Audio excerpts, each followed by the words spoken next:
Olá pessoal, aqui quem fala é o professor Andenberg. Vamos ter mais uma aula de história para o nono ano e dessa vez com um novo conteúdo, né, na produção dessas videoaulas, né, que é o capítulo 4, Crises e Totalitarismo. Né. Esse conteúdo aqui está se passando é, no início do século XX, na primeira metade do século XX, tá bom?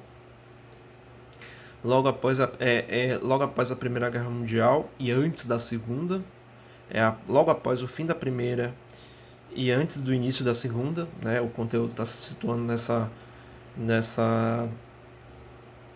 período histórico, né, basicamente de 1918 até 1939, e esse período de 1918 a 1939 se chama Entre Guerras. Né, é o conhecido período chamado Entre Guerras, que é o final da Primeira Guerra Mundial e o início da Segunda Guerra Mundial, de 1918 a 1939. E é caracterizado porque sempre é interessante ler o resumo para ter uma noção do que o conteúdo vai apresentar. Lembre-se, assim, antes de eu até começar a falar aqui, a aula, falar do conteúdo, essa aula aqui, ela vai dar. Essa aula vai. Ou esse conteúdo é dividido em duas videoaulas, né? Essa é a primeira parte, que a gente vai falar mais especificamente da crise capitalista de 1929 nos Estados Unidos e que vai afetar vários países do mundo. E a segunda parte, que eu vou falar sobre a ascensão do nazismo, do fascismo, o que foi a União Soviética,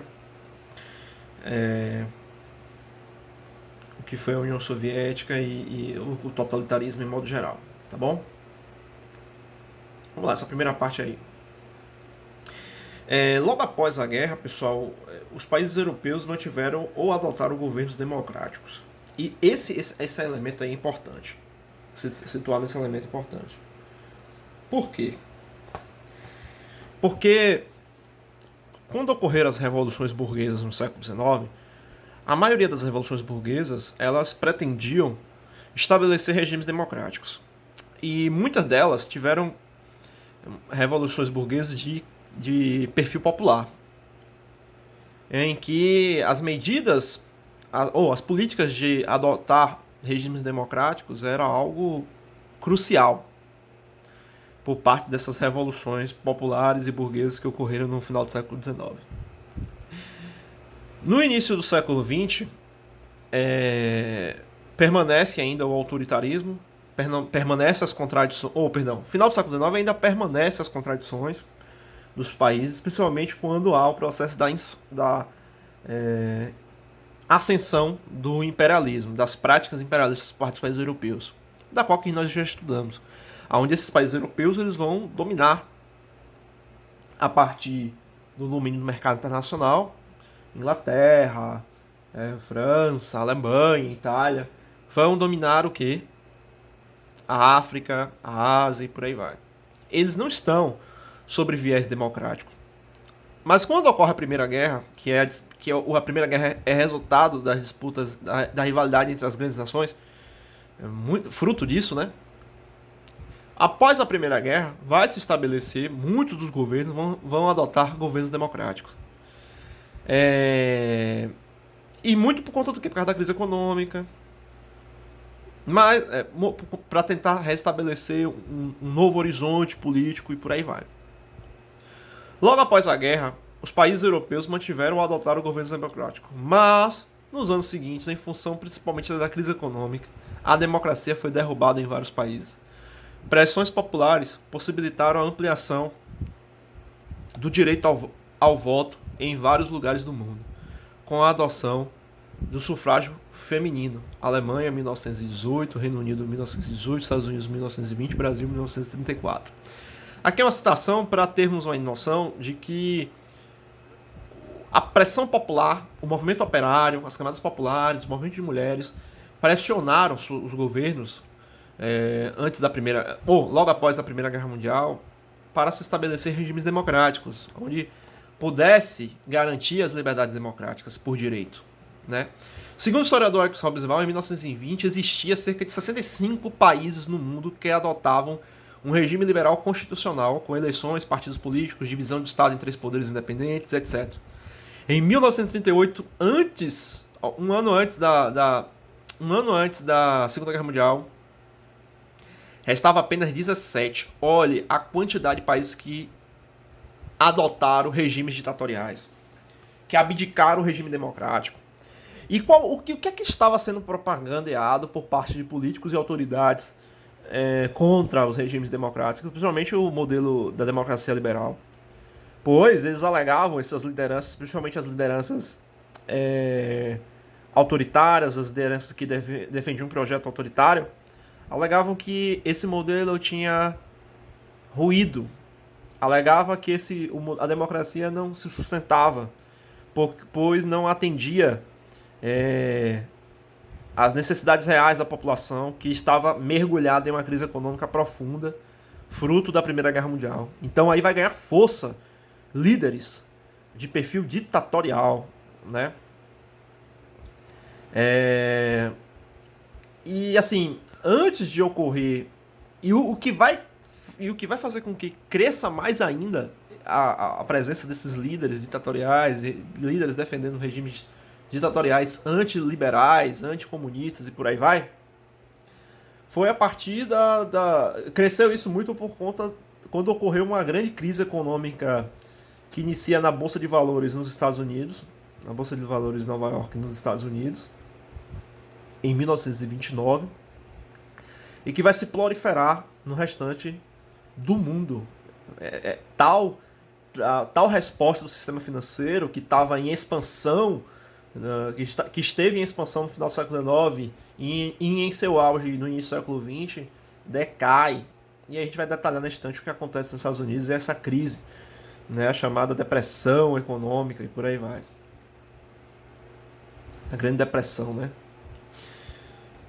Então é o seguinte, antes de eu adentrar sobre os Estados Unidos e a crise econômica, o que é que está se referindo aqui? O conteúdo está se referindo entre guerras, que é um período que é de 1918 a 1939, final da Primeira Guerra Mundial e antes da Segunda Guerra Mundial.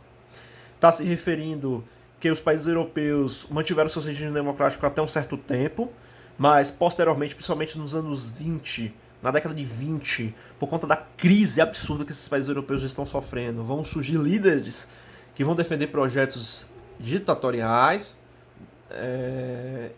que vai desembocar, né, vai desencadear, por exemplo, no crescimento do fascismo e do nazismo em vários países europeus, graças à ascensão de Adolf Hitler, Benito Mussolini, por aí vai, que são figuras que nós vamos estudar nesse capítulo, na segunda parte da aula.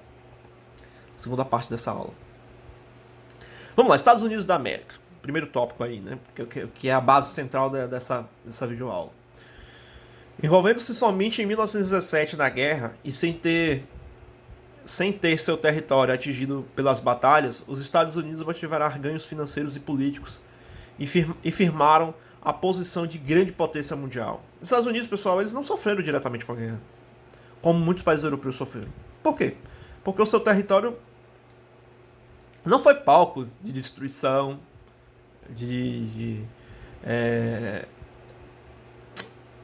como é que se diz, de ataque à indústria, de enfraquecimento da atividade produtiva, de destruição das infraestruturas das cidades e por aí vai. Os Estados Unidos não sofreu com isso. E o engraçado é que ele, além de ele ter saído vitorioso, quando ele entra na guerra, ele fica do lado de quem?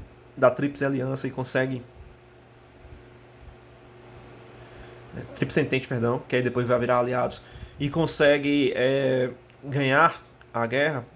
Ele ainda vai ter um lado positivo, pois além de não ter sofrido por seu território não ter participado, por seu território não ter sido palco da guerra, ele ajudou as nações europeias, né, vendendo os seus produtos industriais e agrícolas para os países europeus, porque as nações europeias reduziu drasticamente sua produção industrial e sua produção agrícola por conta da guerra, por conta da Primeira Guerra Mundial, foi destruído, tudo foi... Então teve que começar praticamente do zero, a maioria dos países, né? Enquanto as nações europeias reduziam a sua produção industrial e agrícola em decorrência do conflito, os estadunidenses aumentavam a sua produtividade, exportando alimentos e bens industrializados para os países que estavam em guerra, né? Além disso, ao final da guerra, os Estados Unidos concederão grandes empréstimos para a reconstrução da Europa. Os Estados Unidos fez isso também na Segunda Guerra Mundial com o Plano Marshall, né? E quando terminou a Primeira Guerra Mundial também fez isso, com grandes empréstimos por parte dos bancos norte-americanos para ajudar a reconstruir os países europeus. Internamente, a economia estadunidense era regida pelo liberalismo. A cada dia surgiam novas empresas que negociavam suas ações na bolsa de valores. O extraordinário desenvolvimento estadunidense também se revela nas atividades culturais e de comunicação. Em uma época em que o cinema despontava como diversão em todo o mundo, filmes estadunidenses eram exportados para diversos países. Música, o jazz ganhava espaço dentro e fora do país. Vivia-se um período de grande otimismo, mas também de grandes contradições nos Estados Unidos.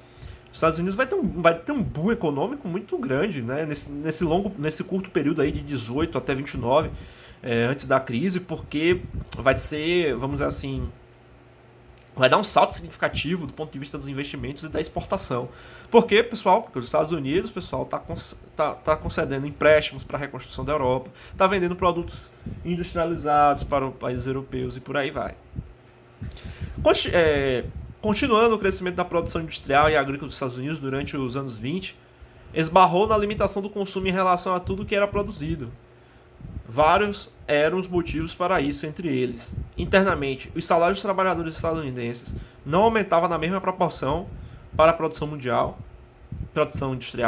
Externamente, os países europeus, maiores consumidores dos produtos estadunidenses durante a guerra, aos poucos recuperaram sua economia e deixavam de importar muitos artigos dos Estados Unidos. Vamos entender essa centralidade aqui, ó, esse conteúdo central aqui, para entender o que foi a crise de 29, a chamada crise de superprodução. Galera, é o seguinte, os Estados Unidos, ele estava fazendo o quê? Ajudando os países europeus que tinham sofrido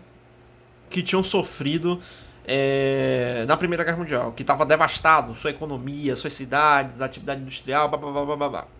Os Estados Unidos ajudou esses países. Ajudou, lógico, né? Emprestando dinheiro, vendendo mercadorias, exportando mercadorias e por aí vai para os países europeus. Mas essa produção começou a ser em larga escala nos Estados Unidos, sem levar em consideração que em um determinado momento a Europa ela ia se recuperar e ia diminuir a compra de produtos importados dos Estados Unidos. Esse modelo econômico norte-americano, capitalista, desenfreado, de produção em cima de produção, objetivo lucro em cima de lucro, não levou em consideração que em determinado momento essa produção não seria vendida como estava vendendo nos auges após a Primeira Guerra Mundial. E ainda tinha um outro agravante nos Estados Unidos. Ao mesmo tempo que estava dando saltos econômicos significativos, os salários dos estadunidenses, do povo norte-americano, dos trabalhadores norte-americanos, não aumentavam na mesma proporção da produção industrial. Então, assim, o poder aquisitivo não estava tão bom para os trabalhadores, tá bom? O resultado foi o quê? Uma crise de superprodução. E o que é essa crise de superprodução? Produziu muitas mercadorias, mas ninguém tinha condições de comprar. E nem tinha condições mais de exportar, pois os países europeus já tinham diminuído o número de importação. Entendeu, galera? Muitos pequenos agricultores hipotecaram suas terras para comprar máquinas, insumos ou outras terras. Entretanto, a superprodução agrícola resultou na queda de preços dos produtos, levando os agricultores à falência. Aqui um pouco sobre a indústria norte-americana, né? A fábrica da Ford. Vamos lá. Interessante a linha do tempo aqui, ó, pessoal, entre guerras, antes de concluir aqui. Aqui, ó, qual o período que está sendo demarcado, né? De 1919 a 1939, né? A República Alemanha, a proclamação da República da Alemanha,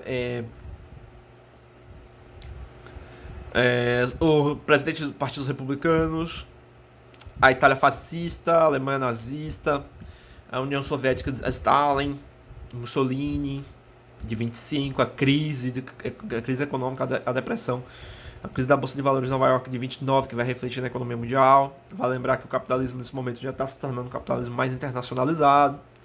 32, as eleições do Partido Democrata, que vai ter uma mudança na política econômica, que é o que a gente vai falar aqui após, que é essa parte aqui, né? E a Guerra Civil Espanhola, que é já o desfecho da Entre Guerras. Vamos lá.